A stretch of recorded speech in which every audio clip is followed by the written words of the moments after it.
Bani ngi gwasame ke bani tok nas. Bani tok nas.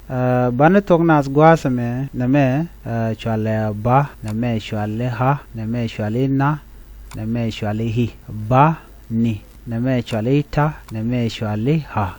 Kan dangaro ke ti name ke name chwale ke tamu mat ke yode kon kamat. Baga chole di, baga chole ta. Gwasame nyok mede kon ne name ewu.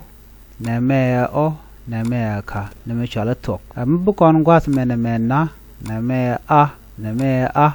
Kan nangaro ti baga chole a. Mi jin nang ke diri ke jik chwale ke a. Mede gwasame chwale ta. Name kan dial bane nangde bani tok nas kan bani tok nas gwaz badan ngi ke bukon ju to kamenyam ko de ko nangaj name chwale a e i o u a e i o u a e i o u a e i o u bro ngi ke jeno ka kel to kon ke wa ya ba pa ma wa ya ba pa ma wa ya ba pa ma na nga nya ra da za ta sa la da za ta sa la ka